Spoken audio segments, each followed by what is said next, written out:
ये पूछना चाहता हूं, जिस पेपर का नाम ही क्वालिफाई है, अगर क्वालिफाइड बच्चों को अगला मेंस पेपर देने का मौका सरकार नहीं दे सकती तो उस क्वालिफाई शब्द के क्या मायने हैं? ये सवाल आज हरियाणा सरकार से पूछना चाहते हैं। आज हम लोगों के बीच में सोनीपत से जो विधायक हैं सुरेंद्र पवार जी, वो कुछ बात रखना चाहते हैं, वे हमारे बीच में आए हैं। जोरदार तालियों से उनका स्वागत करें।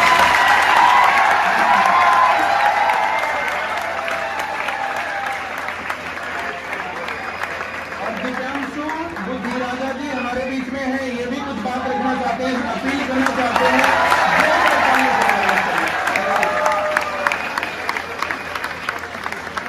आप 2 मिनट बैठिए सर, मैं पूरी बात बताता हूँ, उसके बाद फिर जो है मैं आपको बुलाता हूँ।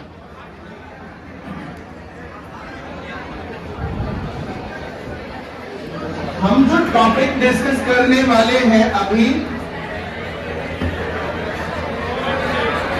सबसे पहले मसला है सीईटी का, कॉमन एलिजिबिलिटी टेस्ट। तुम सभी लोग सारी बात जानते हो। इस बात के बारे में मैंने दोनों बातें तुम्हें बताई थी कि दोनों तरीके से ये मामला गड़बड़ का है और युवा विरोधी है। जैसे सीईटी की मांग, 4 गुना करने वाली मांग, जैसे कॉमन वाली मांग, ये दोनों मांग मैंने ही की थी, लेकिन दोनों मांग सरकार ने गलत तरीके से की और हम सारे काम कर चुके हैं। प्रोटेस्ट हम कर चुके हैं, सभी नेताओं से, मंत्रियों से, मुख्यमंत्री से मिल चुके हैं, कहीं कोई सुनवाई नहीं है। पूरा जो है ऐसा मामला हो गया कि बस पूछो ही मत। आप जैसे जहां पर भी जाते हैं, बातें रखते हैं, तो मामला सुनाई ही नहीं देता उनको, बिल्कुल जो सत्ता के नशे में चूर, ये मसला यहाँ पर चल रहा है। तो सीईटी क्वालिफाई करने के लिए जो कमेटी बनी थी, उस कमेटी के लोग इन लोगों के पास गए थे, बुद्धिराजा जी के पास गए थे। ये युवा कांग्रेस कमेटी प्रदेश अध्यक्ष है, तो इन लोगों के पास गए और कांग्रेस पार्टी के पास, दीपेंद्र हुड्डा के पास, उन लोगों ने जो है जाकर के जो है सारी बात जो है सुनी और फिर इन लोगों ने एक प्रोटेस्ट करने का जो है वो बनाया है मन कि अगर सरकार 4 दिन तक उसको क्वालिफाई नहीं करती है तो फिर एक प्रोटेस्ट किया जाएगा। मैं दोबारा से, विधायक जी आप लोग भी सुनना और सभी लोग सुनना जरा जो इस बात के ऊपर। जैसे गड़बड़ क्या है, पहले गड़बड़ कह रहे थे कि जितनी पोस्ट है उस पोस्ट में जितनी कैटेगरी है उस कैटेगरी का 4 गुना बुलाया जाएगा। तो इसके अंदर मैंने तुम लोगों को पूरी बात समझाई थी तब भी। मान लिया पुलिस के 5000 पोस्ट आई और 5000 पोस्ट की आधी मान लिया जर्नल की है 2500, तो 2500 गुणा 4, 10,000 जर्नल के कैंडिडेट बुलाए जाएंगे। मैं तुमने जो बात समझ में आया? वेरी गुड, बहुत बढ़िया। आप लोगों को समझ में आ गया तो मेरी पूरी उम्मीद है कि नेता को भी समझ में आ गया होगा। अब ऐसे ही क्लर्क की 5000 वैकेंसी फिर आ गई, उसमें जर्नल फिर से 2500 बच्चे हुए, 2500 गुणा 4 फिर से 10,000 बुलाए गए। तो ये 10,000 2 केस है। एक इन्हीं 10,000 को बुलाए, नंबर 2 दूसरे 10,000 को बुलाए। पहले कहानी यह थी कि इन्हीं 10,000 लोगों को बुलाया जाएगा, तो ऐसा करने से जितनी पोस्ट है उनसे भी कम कैंडिडेट्स को बुलाया जाएगा। ये पहली गड़बड़ थी। ये बात उठाई गई, ऊपर तक पहुंची। मैंने पहले वीडियो जो बनाई थी, क्लास में बनाई थी, उसको काट के मैंने सरकार तक पहुंचाया था। उन लोगों ने अब क्या कहा कि नहीं, इनको रिपीट नहीं करेंगे, इनको रिपीट नहीं करेंगे। तो ये टॉपर्स के साथ सरासर धोखा हो गया। जिन बच्चों को पुलिस की भर्ती के लिए ऊपर के 10,000 जनरल कैंडिडेट बुला लिए, जिनमें से 2500 लगने हैं और 7500 रह जाने हैं, तो ये 7500 रह गए और ये इंटेलिजेंट लोग हैं। मैंने जो कहा समझ में आ गया?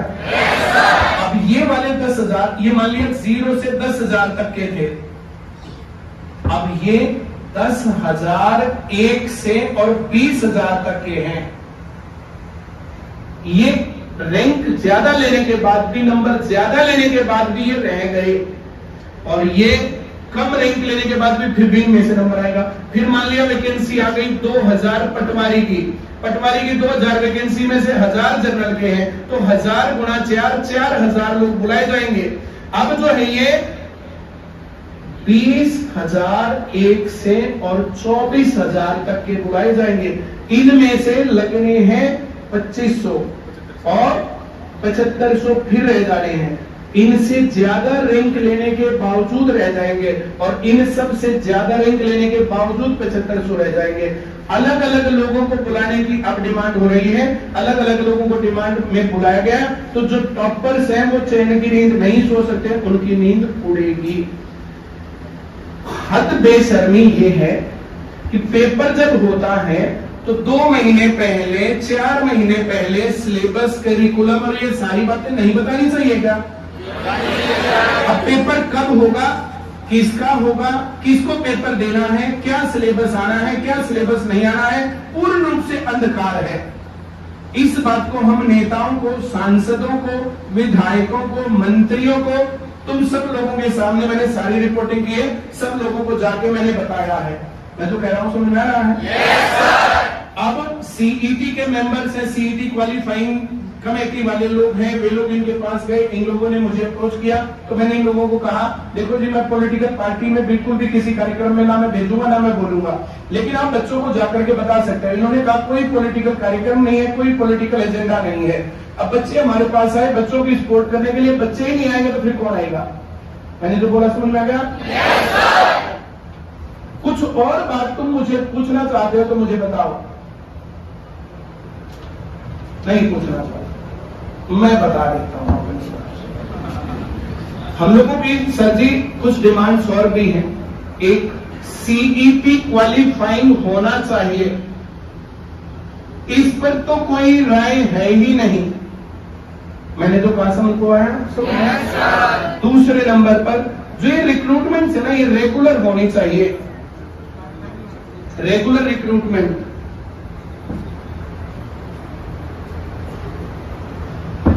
तीसरे नंबर पर जो रिक्रूटमेंट्स हैं वो फेयर होनी चाहिए।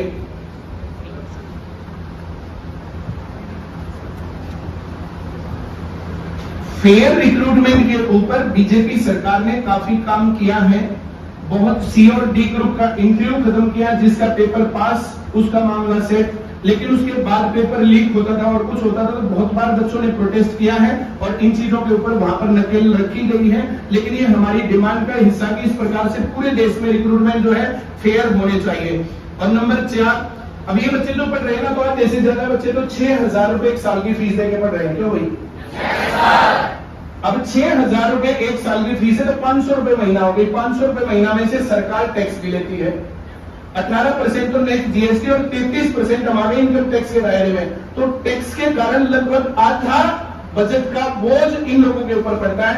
तो आप जो है जैसे पॉलिटिकल पार्टी है वहां पर विपक्ष की भूमिका भी निभा रहे हैं, हरियाणा में भी और पूरे देश में भी। तो आप लोगों से हमारी डिमांड है और हमें पूरी उम्मीद है कि आप शीर्ष नेतृत्व पर इस बात को लेकर के जाएंगे कि टैक्स फ्री एजुकेशन। और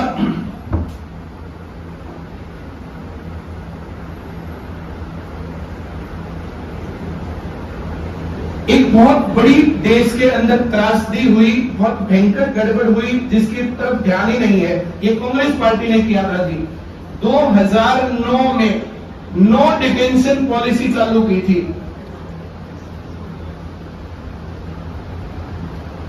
इसके अंदर ना तो बच्चा फेल करना, ना बच्चे को पढ़ाना, उसको पीटना नहीं, धमकाना नहीं, कुछ नहीं करना।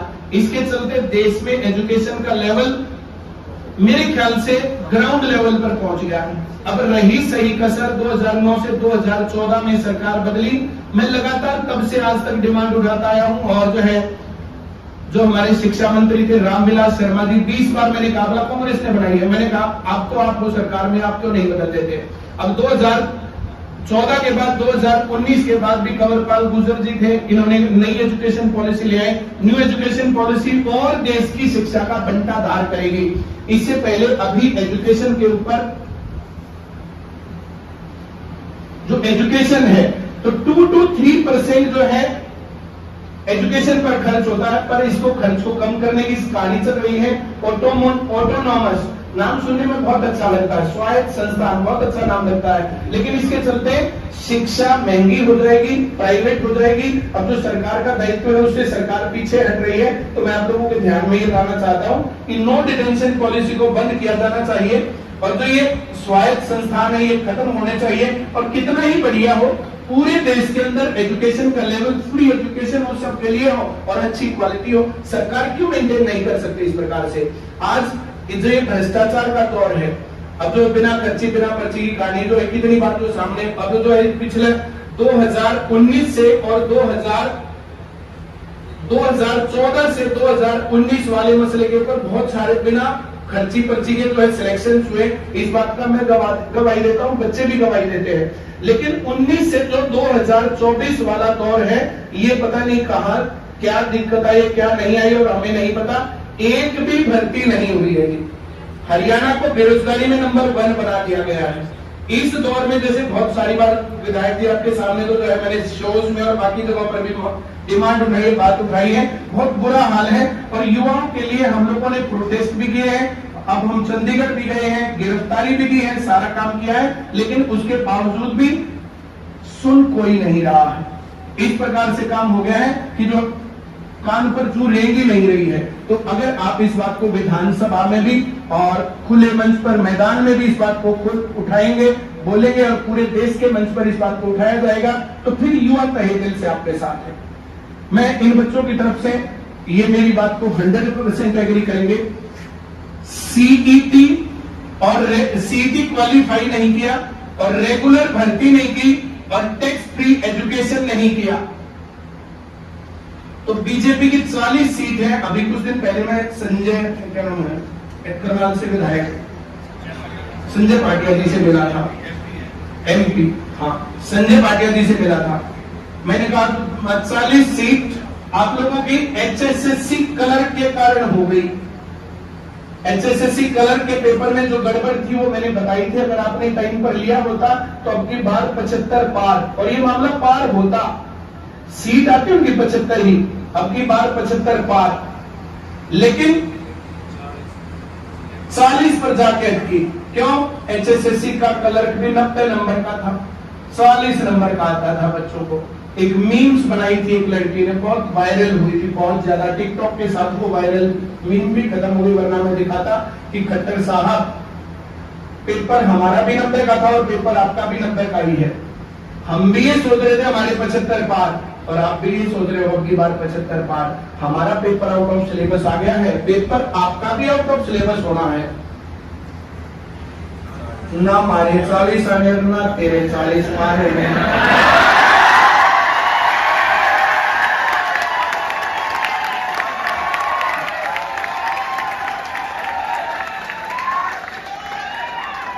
मामला 40 पर ही अटका।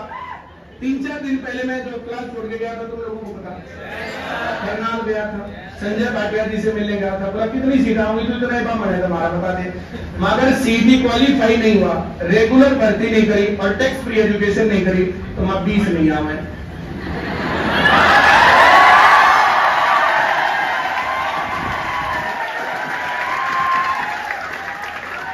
ये कर दिया तो 60 हो जाएंगी, ये तो कर दिया तो 20 बढ़ जाएंगी, और नहीं कर दिया तो 20 घट जाएंगी। मैं आप लोगों को भी कह रहा हूं साहब, 30 सीट का मसला है।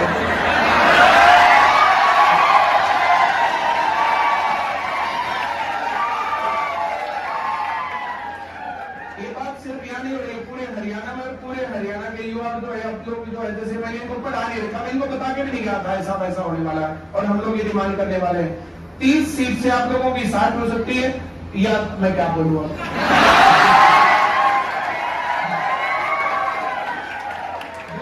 को मैं जो है बुलाता हूँ, वो अपनी बात रखें। पूरे हरियाणा में, राजस्थान में, दिल्ली में, चंडीगढ़ में ये ब्रांचिंग चल रही है, बच्चे ऐसे ही बैठ करके देख रहे हैं, हर जगह पर आपकी आवाज जाएगी। मैं आपको बच्चों की बात सुनने के लिए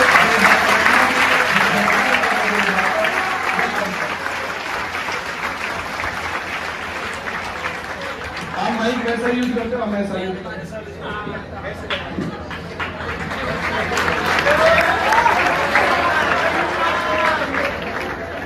जोरदार बजाओ।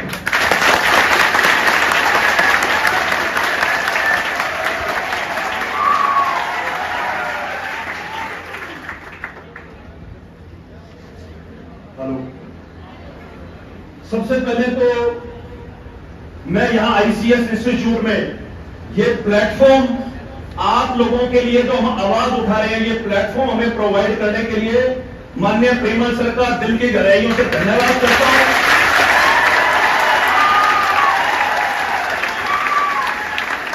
और जो नौजवान शक्ति, जो हरियाणा के भविष्य, जो आज मेरी यहां आवाज सुन रहे हैं, जिस प्रकार से आप सभी जानते हैं कि आज हम यहां आपके बीच में मौजूद हैं। अभी प्रेमल सर ने ब्लैक बोर्ड के ऊपर यहां आपको बताया कि सीईटी का विषय जो हरियाणा के अंदर, हरियाणा के नौजवान और हरियाणा सरकार के लिए जी का जंजाल बना हुआ है। लगातार सीईटी के विषय के ऊपर आप लोग धरना प्रदर्शन कर रहे हैं। हरियाणा का कोई ऐसा बीजेपी का विधायक नहीं छोड़ा जिसके पास आप लोग अपनी अर्जी कागजी माध्यम से लेकर नहीं गए। मुख्यमंत्री के जनसंवाद कार्यक्रम हुए। अगर मैं कुरुक्षेत्र के अंदर शाहबाद की बात करूं तो वहां सीईटी के बच्चों ने मुख्यमंत्री के कानों तक अपनी बात पहुंचानी चाहिए, लेकिन उनकी बात को वहीं दबा दिया गया। संजय भाटिया जी का जिक्र किया। मेरी सीईटी के जो संघर्ष समिति के जो आपके लीडर साहिबान है, उनसे मैं रेगुलर टच में था। उन लोगों ने मुझे बताया कि हमारी संजय भाटिया जी से बात चल रही है।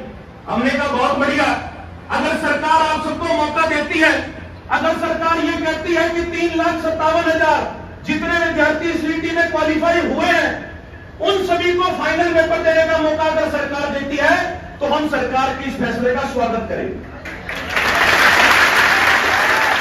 हम इस मुद्दे के अंदर, इस मुद्दे को किसी भी प्रकार से राजनीतिक रूप हम लोग नहीं देना चाहते। इसीलिए इस मामले को पॉलिटिकल हमने शुरू से रखा। हमने अलग अलग प्लेटफॉर्म्स पर, चाहे वो सोशल मीडिया की बात हो, चाहे वो मीडिया के अंदर बयान देने की बात हो, हमने इसको पूर्ण रूप से पॉलिटिकल रखा, क्योंकि हम ये समझते हैं, ये जानते हैं कि अगर कल को सरकार को यह हो जाएगा कि कांग्रेस इस मुद्दे को उठा रही है, तो वो उसे राजनीतिक रूप दे देंगे।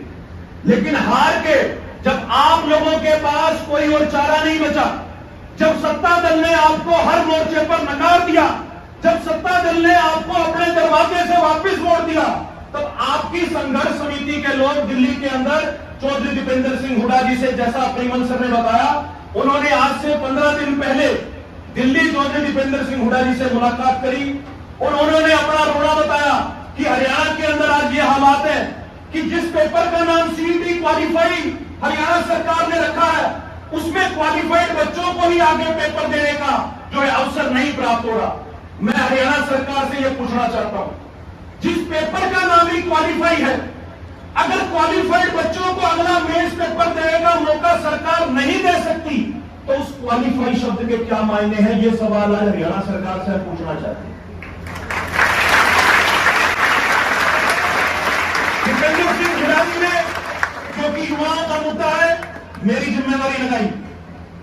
मैं वो व्यक्ति हूं, आप में से कई लोग जानते होंगे, जब मैं एनएसयूआई हरियाणा का अध्यक्ष था, तो हरियाणा में कोविड टाइम में सरकार ने, मनोहर लाल खट्टर सरकार ने ऑफलाइन पेपर कराने का फैसला लिया था। आप में से कई लोग मुझे जानते हैं, हरियाणा सरकार के फैसले को 4 बार माननीय हाईकोर्ट में चैलेंज करके यूटर्न कराने का फैसला और ऑनलाइन कराने का काम मैंने किया। हमारी ये जिम्मेवारी लगी, दीपेंद्र सिंह हुड्डा जी ने हमारी ये जिम्मेवारी लगाई कि इस मामले को जोरों शोरों से उठाया जाए और सरकार को मजबूर किया जाए कि सरकार इस फैसले को यूटर्न ले और 3,57,000 सीईटी के सभी क्वालिफाइड जो है अभ्यर्थी, उनको पेपर देने का अवसर प्राप्त हो।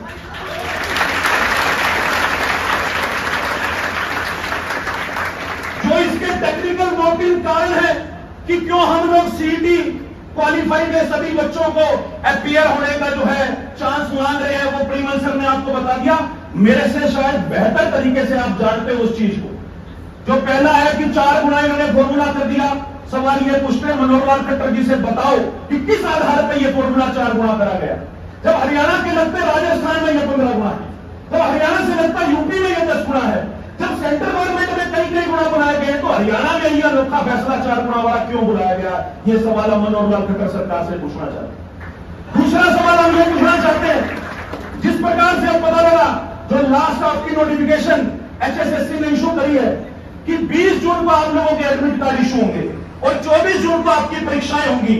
मैं चैलेंज करता हूं मनोहर लाल खट्टर को, मैं हरियाणा सरकार के किसी भी विधायक को चैलेंज करता हूं कि 20 तारीख को आप भी अपना एडमिट कार्ड निकलवा लो और 24 तारीख की किसी भी परीक्षा में अपीयर हो, अगर पास होकर दिखा देना, हम आपको चैलेंज करेंगे।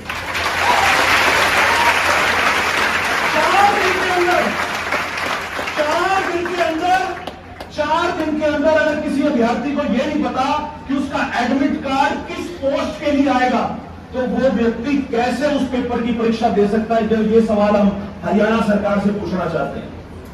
साथियों, इस मुद्दे के बारे में बात करनी हो तो 1 घंटा 1.5 घंटा जितनी भी बात कर सकते हैं, सरकार की कमियां गिनानी हो जितनी भी कमियां गिनवा सकते हैं, लेकिन समय की कमी है। समय की कमी आपकी पढ़ाई के लिए भी है। और हम लोगों ने परसों चंडीगढ़ के अंदर आपकी संघर्ष समिति के कुछ साथियों के साथ हमने चंडीगढ़ में प्रेस कॉन्फ्रेंस करी।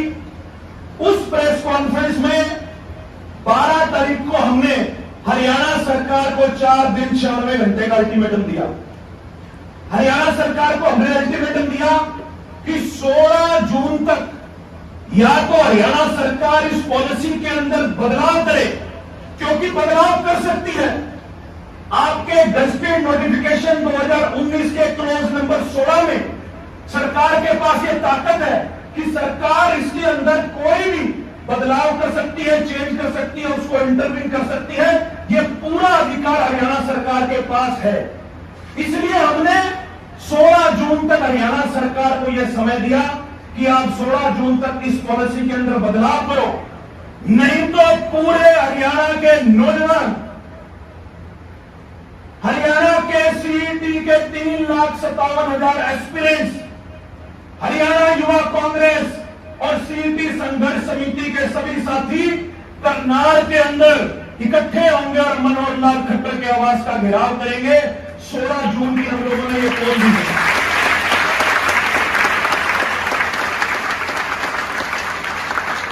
मैं आज आपके बीच में यहां आया हूं क्योंकि 13 तारीख कल संजय भाटिया की मनोहर लाल खट्टर जी से मुलाकात हुई है। सोशल मीडिया पर फोटोज भी वायरल हुई है, लेकिन उसमें कोई भी आप लोगों के लिए इस मुद्दे पर रिलैक्सेशन मुझे नहीं लगता कोई आया है। तो इसलिए हम आज आपके बीच में ये आह्वान करने आए हैं, आपसे रिक्वेस्ट करने आए हैं, आपसे विनती करने आए हैं। मुद्दा आपका है। आप लोगों ने सरकार के सारे दरवाजे खटखटा दिए, प्रदेश के मुख्यमंत्री के पास आप जा दिए, लेकिन आपका कोई हल नहीं निकला। अब हम लोग, जो कि विपक्ष का यह फर्ज बनता है कि जब भी सरकार कोई गलत काम करे तो उसको आईना दिखाने का काम हमारा है। तो हम लोगों ने यह फैसला लिया है कि आने वाली 16 जून परसों हरियाणा के अंदर सभी नौजवान साथी जितने भी मेरी आवाज सुन रहे हैं, आप सबसे मैं ये विनती करूंगा कि आपकी लड़ाई लड़ने हम लोग करनाल के अंदर 16 जून को एनडीआरआई चौक करनाल दोपहर 2:30 बजे हजारों की संख्या में नौजवान साथी वहां इकट्ठे होंगे और इस प्रदेश सरकार से सीईटी के मामले पर स्पेसिफिकली हम लोग सवाल पूछेंगे। तो मेरी आप सबसे एक गुजारिश है कि आप सभी साथी, आपका क्योंकि ये लास्ट है टाइम, लास्ट अटेम्प्ट है। सर ने बताया हिसार में प्रदर्शन हुए, पंचकुला में प्रदर्शन हुए, अलग अलग जिलों में प्रदर्शन हुए, लेकिन एक बड़ा जो इंपैक्ट डालने का टाइम है वो अब है, वो 16 जून का टाइम है। भगत सिंह जी एक बात कहा करते थे कि बैरों को सुनाने के लिए धमाकों की जरूरत होती है, तो ऐसा एक धमाका 16 जून को आप लोगों को सभी ने चला है।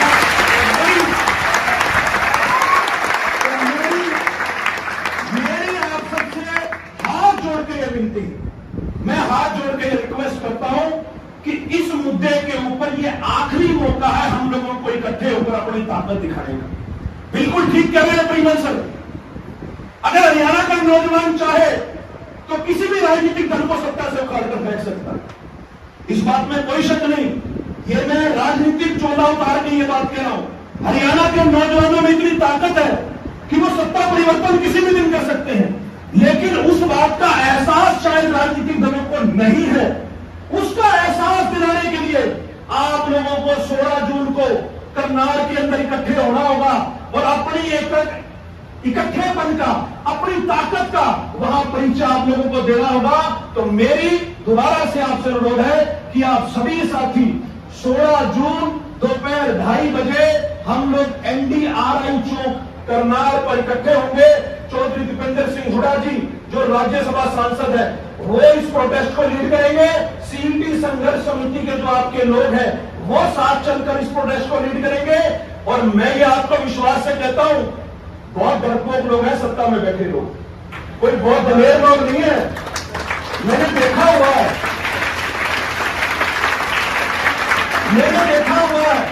सरकार ने 4 राजनीतिक मुकदमे दर्ज करे वो मेरे ऊपर। किस बात का राजनीतिक मुकदमा? शायद प्रेमन सर की जानकारी में नहीं, मैं बताता हूं। पंचकुला के अंदर 2016 के अंदर, मेरे को याद 2017 के अंदर, मेरे को तारीख भी याद है 11 जनवरी की, मनोहर लाल खट्टर जी ने जनसंवाद कार्यक्रम रखा, स्टूडेंट्स इंटरेक्शन प्रोग्राम, जैसे आप सब बैठे पंचकुला सरकारी कॉलेज के अंदर। मनोहर लाल खट्टर जी बाहर आए, हमने हाथ पकड़ लिया। मैं कहा जी आप बताओ, आपने बेरोजगारी भत्ते की बात करी थी, आपने कहा था कि हम सरकार में आएंगे या तो रोजगार देंगे या बेरोजगारी भत्ता देंगे।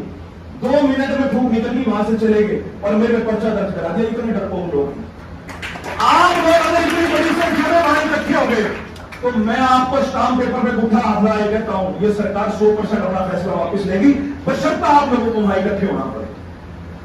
आपको अपने घरों से निकलना पड़ेगा। एक दिन प्रेमन सर से भी मैं रिक्वेस्ट करूंगा कि 16 तारीख के जितने भी बैच हो उन सबको सस्पेंड करके, सर ये बात नहीं कह सकते, लेकिन मेरी आपसे रिक्वेस्ट है कि सभी मेरी बहनें, मेरी छोटी बहनें, मेरी बड़ी बहनें, मेरे भाई, छोटे भाई, आप लोग सभी 16 जून को पहुंचो और जो ये मुहिम आपके लिए हम लोगों ने छेड़ी है इसको कामयाब करें। मैं दोबारा से यहां प्लेटफॉर्म प्रोवाइड करने के लिए माननीय प्रेमन सर का और सोनीपत के जो हमारे विधायक है आदरणीय सुरेंद्र पवार जी, जिन्होंने प्रेमन जी से हमारा संपर्क करवाया, मैं आप सबका धन्यवाद करता हूं। और आप सबने इतनी आराम से मेरी बात सुनी, आप सभी साथियों का और जितने भी दर्शक को साथी हैं, आप सबका बहुत बहुत धन्यवाद।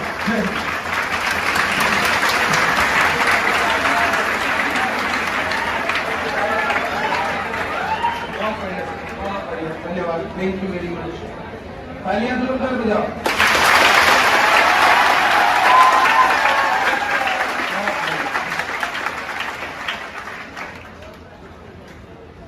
सर हम इतने डरते नहीं कि हम नहीं कह सकते। सोमवार को जो 16 तारीख को सभी लोगों को करनाल में जाना चाहिए और प्रोटेस्ट में अपनी आवाज बुलंद करनी चाहिए।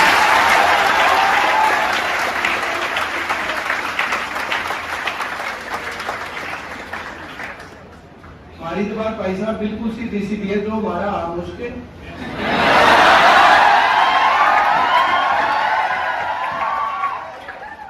जो हमारी बात उठाएगा, जो हमारी बात को रखेगा, जो हमारे साथ लड़ेगा, जो हमारे साथ पसीना पाएगा, हम उनके साथ क्यों नहीं खड़े होंगे। मैं आपसे एक और आश्वासन चाहता था, आप जो कह के जाते हैं कि हाँ टैक्स फ्री एजुकेशन की डिमांड हम भी अपने शीर्ष नेतृत्व तक करेंगे, रेगुलर भर्तियों की बात हम करेंगे।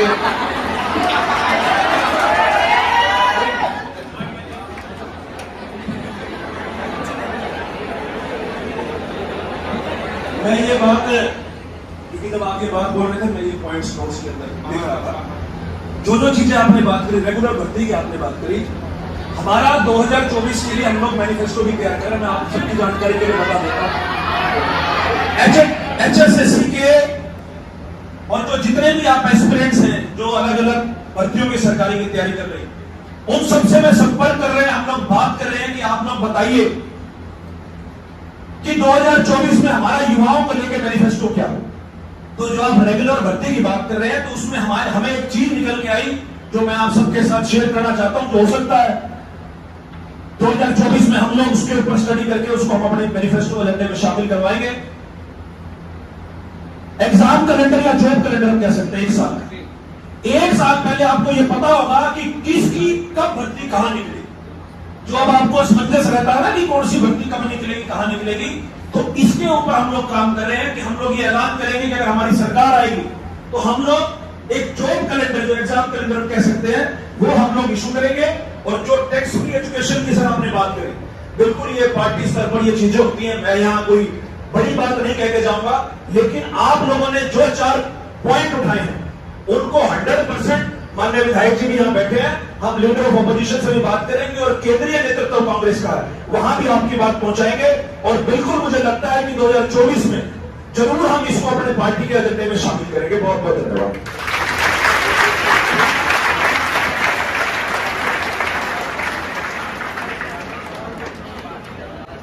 इस पर मैं तो आपको एक बात आश्वासन दे सकता हूँ, जब भी जो ये मैनिफेस्टो जो डिजाइन करूंगा तो मेरे को बुला लेना।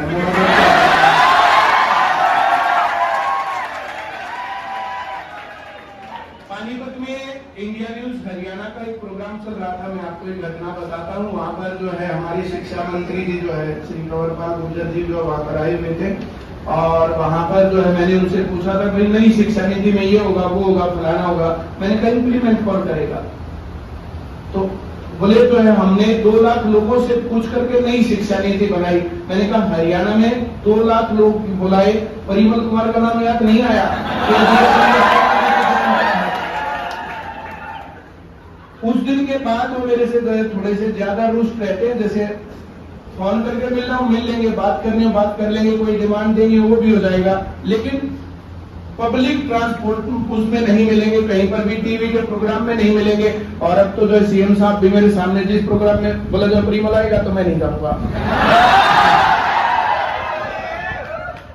जो बातें हम लोगों ने डिमांड्स उठाई, जो बातें हमने की, सीधी सी बात है और हम लोगों को कुछ भी नहीं करना।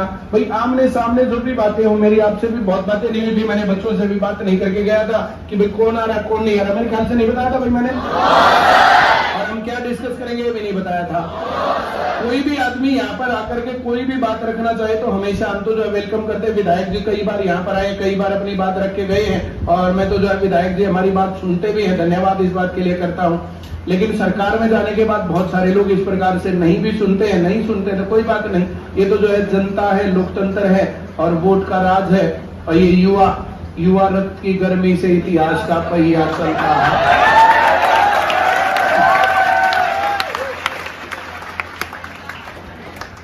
एजुकेशन के ऊपर देश के अंदर जो मामला चल रहा है वो बहुत ही भयंकर गंभीर है और बहुत गलत तरीके से हो रहा है। नई शिक्षा की नीति के नाम पर शिक्षा को जो उजाड़ा जा रहा है उसके खिलाफ मैं बच्चों को बताता रहता हूँ। ऐसी बात नहीं कि अब आज पहली बार है, इस प्रकार से हम यहाँ सेशन करते हैं, बातचीत करते हैं और हर रोज क्लास में मैं गलत और सही जो भी हो रहा बच्चों को बताता हूँ। और ये अपने अधिकारों के प्रति अवेयर है और बहुत बड़े बड़े प्रोटेस्ट, हरियाणा लेवल के प्रोटेस्ट हम लोगों ने बहुत बार किए हैं और कई बार पेपर लीक या जो कुछ भी हुआ था उसके ऊपर भी हम लोगों ने काम किया है।